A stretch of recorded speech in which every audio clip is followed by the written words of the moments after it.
Welcome to the Grieving Girlies with Jodie and Aisha, where we navigate grief with honesty, vulnerability, and the courage to embrace healing. because even in the darkest times, connection brings comfort.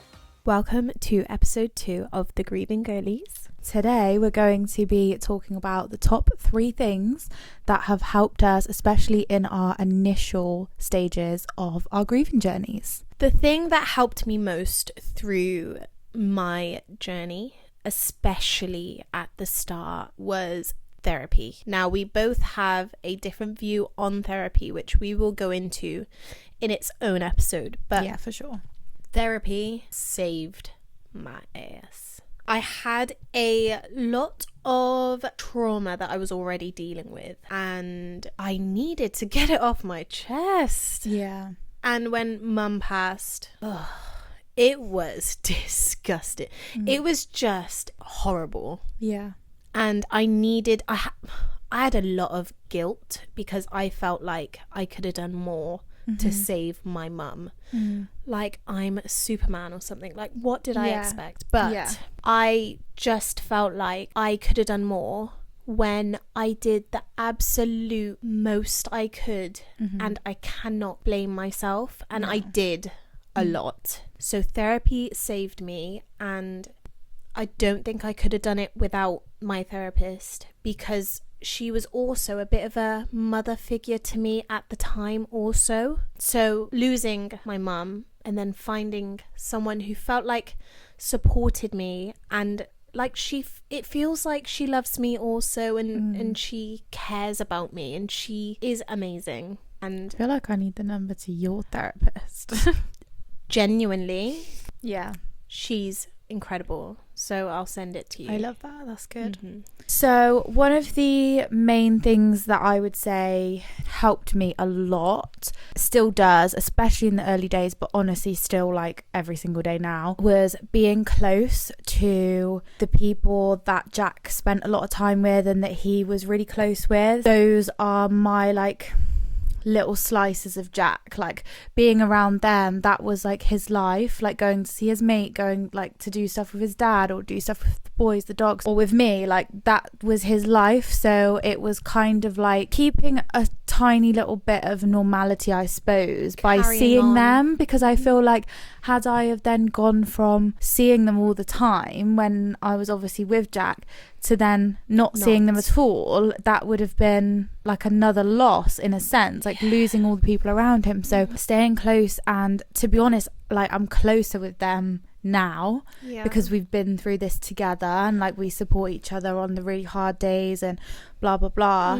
Staying close to the people that loved him and that he loved has been honestly just like one of the most amazing things, and I honestly don't think I could have got through it without them, because Jack was very, very particular about who he spent time with. He had a very small circle of people that he actually would like invest time into, and he was very like such a good judge of character, and a good like he was so switched on to seeing through people's bullshit and like actual genuine like golden people. So I know that people that he invested his time into are best people, because he wouldn't have spent time with people that weren't like beautiful on the inside, and they all are, and they have just been the biggest blessing to me, honestly. The friendships that you build after losing someone is so pure and so beautiful. And I think when you go through the grief as well, like you've said before, is that you can kind of you filter out the people who are really good for you, and you can tell the people who actually care about you. That's a whole episode in itself for sure, but I think you really do find out who your ride or die people are when you're grieving. It weeds out all of the shitty people who are quick to judge whenever they're there for the good times, and that's it. And we'll talk about that another time. That's a whole episode in itself. The next thing that I found helpful, and still do, is talking about them as if they're still here. Yes. And remembering everything that they were. And Dark humour. Laughing through the shit times. I need to laugh about it. And it's not that the situation's funny. No. But I think it's like a trauma response. Like to make a joke out of it. Because it's so uncomfortable that I need to just make a joke out of it because it's something I can't understand. Yeah. And so joking is probably the next easiest thing for me. Yeah, I feel you on that one massively. And another thing, which is really wholesome, was when I went to see my mum for the last time in Thailand. I saw my family for the first time in like 10 years.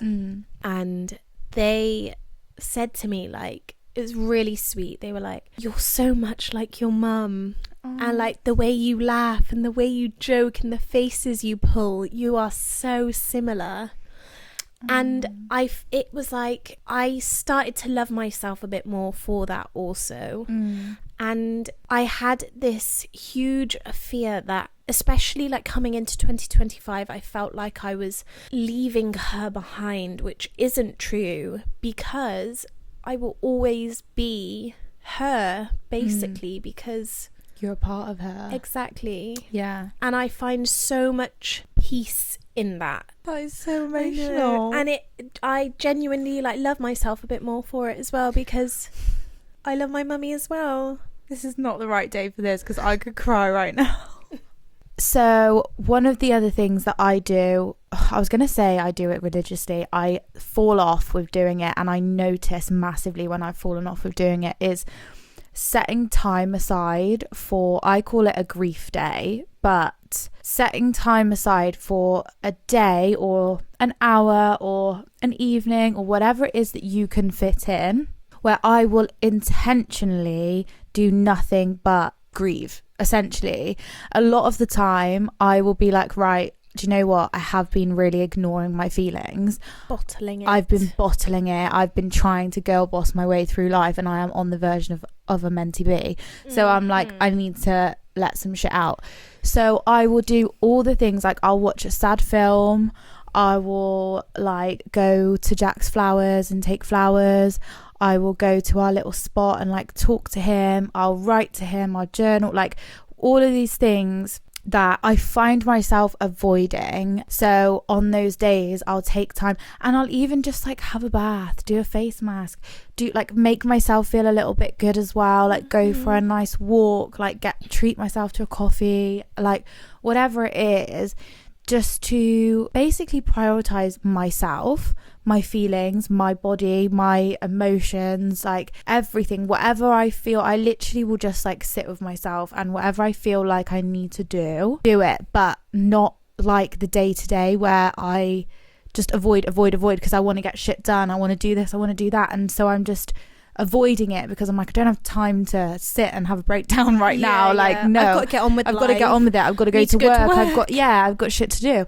So I find I really notice when I don't do it. Like today, it builds. I haven't done it in probably a few months, and I used to do it like maybe once a month, whatever. And now, like I was literally like having a breakdown this morning, and I'm like, I'm getting physical like symptoms because I haven't been feeling shit, and I'm like, I really need to just have myself a grief day. My third point, kind of carrying on from your point, is listening to my body. Yes. If I don't want to go and see someone and I've planned it, I do not have to go, because what I've worked out is I've forced myself to go in the past, and I've hated every second that it makes me hate myself. And I need to listen to my body. If I'm tired, I'm going to lie down. If I need a nap, I will nap. If I need to eat, I will eat, because that is what loving yourself and taking care of yourself is all about.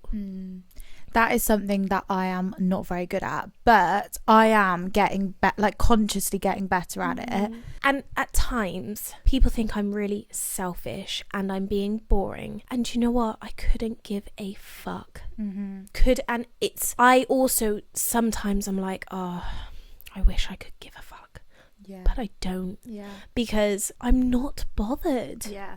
I found I had to become really selfish when it came to like making plans, especially those early days of grief, I could not drink alcohol and go out because I was a mess. Yes. So when all my friends they were like, do you want to do something? And a lot of my friendships are like, yeah, let's go for a glass of wine, because that's what we've always done. I had to be like, I'd love to see you, but I'm not going to the pub. Like the thought of facing my small town as well, like facing everyone I know, drinking.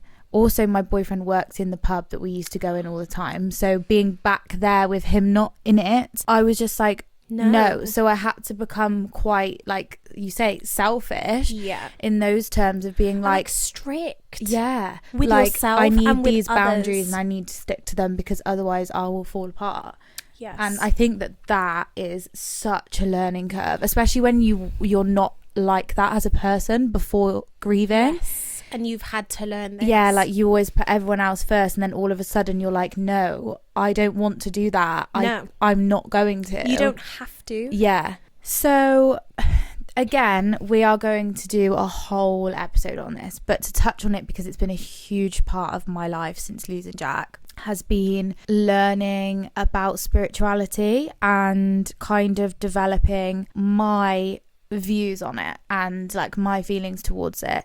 And honestly, I can't lie, I used to think it was a load of shit, and then I think when someone so close to you dies, it's almost like I was like, well, I just want to understand where he's gone. Like, I want to know if he's okay, which sounds ridiculous because he's obviously died, so he's obviously not okay, but who knows what that is. And I think you hold on to the hope that there is something else, and that they're around you, and that they're still watching, and they're protecting, still supporting you.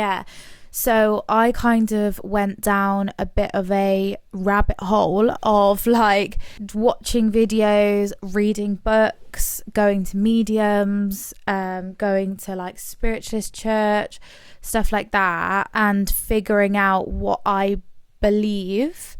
And also, again, I used to think it sounded really stupid, but like meditating and journaling and stuff like that, it's just having that like spirituality to kind of like fall on. And I had a battle with it at first, because it's almost like that everything happens for a reason, which I've always believed, but then I'm like, but surely losing Jack hasn't happened for a reason, because that's horrible. Like, why would there be a reason for that? And to be honest, I don't think there is. I think that there's always just shitty things that happen that you can't explain, and you're never going to have all the answers. But going to mediums and like learning about mediumship, I've done like mediumship workshops. I got so much comfort from the experiences I've had in knowing that Jack's still around, because they've told me things that like he's seen that I've done since he's been gone. And it's like, well, there's just no way that he would know those things that have happened unless he was still around me. So it brings like a whole load of comfort, and not everyone believes it, and that is absolutely fine. Like I say, we'll go into an episode about it. Developing spirituality has helped me within my life a lot, and my grief a lot. So I can agree. Yeah. And we can go into we're the same. We will go into it properly. For sure. But yeah, so amazing. Episode 2. Oh my god. Episode 2. Done, wow. baby. Done and dusted. Ooh. Thank you for watching episode 2 of the Grieving Girlies. If you would like to see more of us, you can find us on TikTok, Instagram, Apple Podcast, Spotify, and YouTube. And we are done for episode 2. See you next week. See you for another one. Episode 3. Episode 3. Very exciting. Going strong. I'll miss you.